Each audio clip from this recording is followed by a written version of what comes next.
നമസ്കാരം. യവനപ്പട ട്രോയെ ലക്ഷ്യമാക്കി നീങ്ങുന്നത് കണ്ടുകൊണ്ട് പ്രിയാം രാജാവ് തൻ്റെ കോട്ടയ്ക്ക് മുകളിൽ നിൽക്കുന്നുണ്ടായിരുന്നു. അദ്ദേഹം ഹെലനെ അടുത്തേക്ക് വിളിച്ചു. ഹെലൻ വളരെ ദുഃഖിതയായിട്ട് മുമ്പിലേക്ക് വന്നു. ഹെലൻ പറഞ്ഞു, അച്ഛാ, എൻ്റെ തെറ്റാണ്. ഞാൻ എൻ്റെ ഭർത്താവിനെയും ചെറിയ കുട്ടിയെയും ഉപേക്ഷിച്ച് പാരീസിൻ്റെ ഒപ്പം ഓടിപ്പോകുന്നതുകൊണ്ടല്ലേ ഇപ്പോൾ ഈ പ്രശ്നങ്ങളെല്ലാം ഉണ്ടായത്. ഇതാ ഇത്രയും വലിയ ഒരു സൈന്യം ഇപ്പോൾ നമുക്ക് നേരെ വന്നുകൊണ്ടിരിക്കുന്നു. പ്രിയാം രാജാവ് പറഞ്ഞു, മോളെ, കുഴപ്പമില്ല, സംഭവിച്ചത് സംഭവിച്ചു കഴിഞ്ഞു. നീ ഒരു കാര്യം ചെയ്യോ, എനിക്ക് ജസ്റ്റ് ഒന്ന് പരിചയപ്പെടുത്തൂ, ആരൊക്കെയാണ് ഫ്രണ്ടിൽ വരുന്നത്, പടയുടെ മുന്നിൽ വരുന്ന ആരൊക്കെയാണ്, ആ ദീർഘകായനായ മനുഷ്യൻ ആരാണ് മുന്നിൽ വരുന്നത്.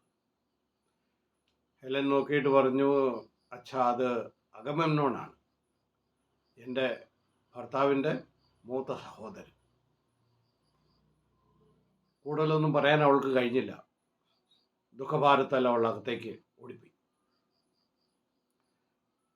യവനപ്പടയെ നേരിടാനായിട്ട് ട്രോജൻ സൈന്യം കോട്ട വിട്ടിറങ്ങി. ഗ്രീക്ക് സൈനികർ സൈലൻ്റായിട്ട് നിശബ്ദരായിട്ടാണ് വന്നിരുന്നതെങ്കിൽ ട്രോയ് സൈന്യം ആർത്ത് അട്ടഹസിച്ചും വലിയ പെരുമ്പറകൾ മുഴക്കിയും ഒക്കെയാണ് യുദ്ധത്തിനായിട്ട് വന്നത്. ഈ പെരുമ്പറയൊക്കെ മുഴക്കി വരുന്ന ട്രോയ് പടയുടെ മുന്നിൽ നിന്ന് ആരാന്നറിയൂ? പാരീസാണ് ട്രോയ് സൈന്യത്തിൻ്റെ മുന്നിൽ നിന്നത്. അപ്പോൾ യവനപ്പട വരുന്നു, ട്രോയ് സൈന്യം വരുന്നു. ട്രോയ് സൈന്യത്തിൻ്റെ മുന്നിൽ നിൽക്കുന്ന പാരീസിനെ കണ്ട് മെലനാവ്യൂസിന് കോപം സഹിക്കാനായില്ല. അയാൾ തൻ്റെ ആയുധങ്ങളെടുത്ത് പാരീസിന് നേരെ പാഞ്ഞെടുത്തു. ക്രോധം കൊണ്ട് ചുവന്ന് തുടുത്ത അയാൾ തൻ്റെ നേരെ പാഞ്ഞു വരുന്നത് കണ്ട് പാരീസ് പേടിച്ച് തിരിച്ചോടി തൻ്റെ സൈനികരുടെ ഇടയിൽ പോയി നിന്നു. ഈ യവനപ്പട പരിഹസിച്ച് ചിരിക്കാൻ തുടങ്ങി. ഹെക്ടർ ഇത് കണ്ടു, പാരീസിൻ്റെ മൂത്ത ജ്യേഷ്ഠൻ. അയാൾ പറഞ്ഞു, എടാ നാണം കെട്ടവനെ, നീ എൻ്റെ അമ്മയുടെ വയറ്റിൽ വന്ന് പിറന്നു പോയല്ലോ. നിൻ്റെ ഈ പ്രവൃത്തി കാരണം ഇപ്പോൾ ദാ നമ്മുടെ ആൾക്കാർ പോലും ചിരിക്കുന്നു, അവർ മുഖമുയർത്താൻ പറ്റാതെ നിൽക്കുന്നു. നമ്മുടെ എതിരാളികൾ തന്നെ പരിഹസിച്ച് ചിരിക്കുന്നു. നാണക്കേടായി, എന്ത് ചെയ്യും നിന്നെ കൊണ്ട്? പേടിച്ചിട്ടാണെങ്കിലും പാരീസ് മുന്നോട്ട് വന്നു. ചേട്ടാ, ശരിയാണ്, എനിക്ക് ചേട്ടൻ്റെ അത്ര ധൈര്യമില്ല. പക്ഷെ ഒരു കാര്യമുണ്ട്, ഞാൻ പറയുന്നു, ഞാനും മെൽനാവുസും തമ്മിൽ ഒരു ദ്വന്ദ്വയുദ്ധമാകാം. നേർക്കുനേർ, ഒന്നിനൊന്ന്. ആര് ജയിക്കുന്നു അവർ ഹെലനെ വെച്ചുകൊള്ളട്ടെ. ഹെക്ടർ നോക്കി, നല്ലതാണ്, എന്തിനാണ് വെറുതെ ഇത്രയധികം സൈനികരുടെ ജീവൻ കളയേണ്ട ആവശ്യമില്ലല്ലോ. ഹെക്ടർ രണ്ട് ഭാഗത്തു നിന്നുള്ള രാജാക്കന്മാരെ വിളിച്ചു കൂട്ടി. ധീരനായ ഹെക്ടറിൻ്റെ വിളി അനുസരിച്ച് രണ്ടു സ്ഥലത്തു നിന്നും ആൾക്കാർ വന്നു. അപ്പോൾ ഒരു പ്രസ്താവം മുന്നോട്ട് വെച്ചു, പാരീസും മെൽനാവുസും തമ്മിൽ ദ്വന്ദ്വയുദ്ധം ചെയ്യട്ടെ, ജയിക്കുന്നയാൾ ഹെലനെ സ്വീകരിക്കാം. എല്ലാവർക്കും സമ്മതമായി. അപ്പോൾ പ്രിയാം രാജാവും അഗമെമ്നോനും മധ്യസ്ഥന്മാരായിട്ട് തീരുമാനിച്ചു.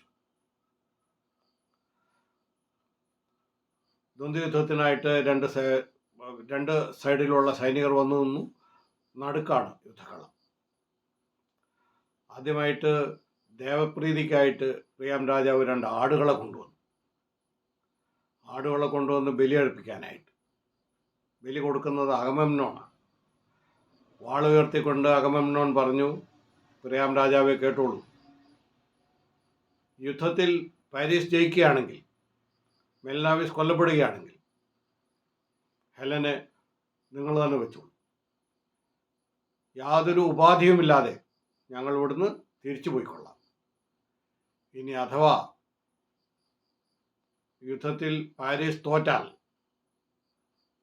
ഹെലനെയും സ്പാർട്ടയിൽ നിന്ന് കൊള്ളയടിച്ചു കൊണ്ടുവന്ന സമ്പത്ത് മുഴുവനും ഞങ്ങൾക്ക് തിരിച്ചു തരേണ്ടി വരും. സമ്മതമാണോ? പ്രിയാം രാജാവ് സമ്മതം അറിയിച്ചു. അഗമെമ്നോൻ ആടുകളെ കൊന്ന് ബലിയർപ്പിച്ചു. ദ്വന്ദ്വയുദ്ധം ആരംഭിക്കാറായി. ആര് തുടങ്ങണം? അപ്പോൾ തുടങ്ങണമെങ്കിൽ അതിനൊരു നറുക്കിട്ടു. Coin toss. പാരീസിനാണ് നറുക്ക് വീണത്. ആദ്യത്തെ ആക്രമണം പാരീസിൻ്റെ വക. അയാൾ തൻ്റെ ഭാരിച്ച കുന്തമെടുത്ത് മെൽനാവിസ് നേരെ പാഞ്ഞെറിഞ്ഞു. മെൽനാവിസിൻ്റെ പരിയിൽ തട്ടി അത് തെറിച്ചു. തിരിച്ച് മെൽനാവിസ് എറിഞ്ഞ ആ കുന്തം പാരീസിൻ്റെ പരിച തുളച്ചുകൊണ്ട് അകത്തേക്ക് കയറി. കുന്തവും പരിചയം ഉപേക്ഷിച്ച് അവർ വാളുകൊണ്ട് യുദ്ധമായി. പിന്നീട് അതും ഉപേക്ഷിച്ച് ദ്വന്ദ്വയുദ്ധമായി. അവസാനം മെൽനാവിസ് അടുത്തേക്ക് ചെന്ന് ഈ പാരീസിൻ്റെ ഹെൽമെറ്റിൻ ചരട് പിടിച്ച് വലിച്ച് കെട്ടി അവനെ ഇടിച്ച് പഞ്ചറാക്കി.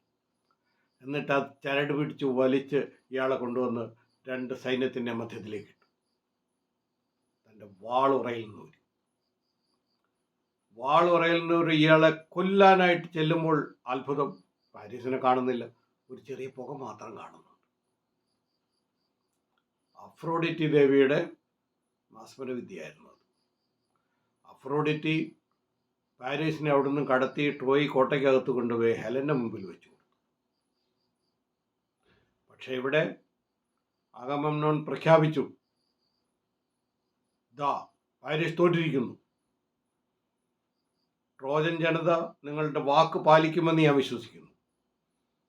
ഹെലനെയും സ്പാർട്ടയിൽ നിന്ന് കൊള്ളയടിച്ചു കൊണ്ടുവന്ന മുഴുവൻ സമ്പത്തുകളും നാളെ ഞങ്ങൾക്ക് കൊണ്ടുവന്ന് തരണം.